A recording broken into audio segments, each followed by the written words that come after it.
14 তারিখে দোল ছিল আর 13 তারিখে ছিল পিওর স্কুলে প্রোগ্রাম। আর সেখানে পিও এত সুন্দরভাবে সেজে সাত সকালে রেডি হয়ে স্কুলে যাওয়ার জন্য একদম প্রস্তুত। তার সঙ্গে ভাবলাম একটু দু একটা ফটো বা ভিডিও করে নেবো, সেই জন্য তাকে বললাম একটুখানি ঘোরো তো, একটু নাচো তো। যাই হোক, সে আমার জন্য এতটুকু করেছে, এইটাই অনেকটা। আর সকালবেলা তাকে শাড়ি পরাতে গিয়ে আমি আর রেডি হতে পারিনি। আজকে আমাদেরও ছিল যে সব মারাও শাড়ি পরে সেজে গুজে যাবে, কিন্তু যেহেতু আমার হাজব্যান্ড ছিল না, সে কাজের জন্য বাইরে গেছিলো, সেই জন্য আমার আর একার দ্বারায় সব কিছু হয়ে ওঠেনি। যাই হোক, আমি একটা হলো লং ফ্রক পরে এসেছিলাম, অবশ্যই জানিও পরে দেখলে আমাকে কেমন লাগছে ওই ফ্রকটা পরে।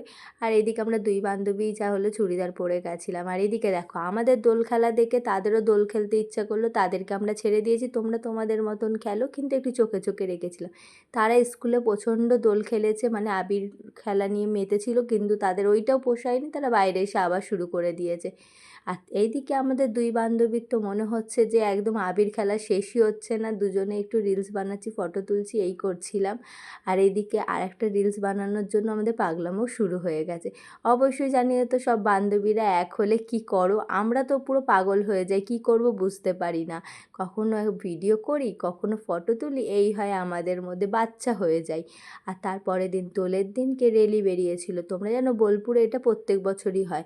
এটা জামনি বাস স্ট্যান্ডের হলো মাঠে হচ্ছিল। আর তোমরা অবশ্যই বলবে কারা কারা এখানে এসেছিলে দোল খেলতে। এইটাই রেলিটা বেরিয়েছিল, এটা যাওয়ার আগেই আমরা বাইকে করে ওই জায়গা আগে পৌঁছে গেছিলাম। আর এদিকে গিয়ে দেখি ছোটো ছোটো বাচ্চাদের তো একদম আবির খেলা শুরু হয়ে গেছে। এখানে জানো তো, কেউ কাউকে চিনুক না চিনুক সবাই সবাইকে আবির মাখায়। আর দোল উৎসবটা খুব ভালো করে মানায়, সেই জন্য সবাই বোলপুরে আসে। তারপরে ওখানে কিছুক্ষণ থাকার পর দোল খেলার পর চলে এসেছিলাম কঙ্কালীতলায়। তোমাদেরকে আগেই বলেছিলাম কঙ্কালীতলায় অনুষ্ঠান হচ্ছে খুব বড় করে, সেখানে গিয়েও একটুখানি দোল উদযাপন করলাম। আর খুবই মজা হচ্ছিল। অবশ্যই জানিও কার কেমন গেছে দোলটা, আমার তো খুবই ভালো গেছে। আর কারা কীভাবে দোল কাটালে সেইটাও অবশ্য বলার, কার কারা বোলপুরে আসলে।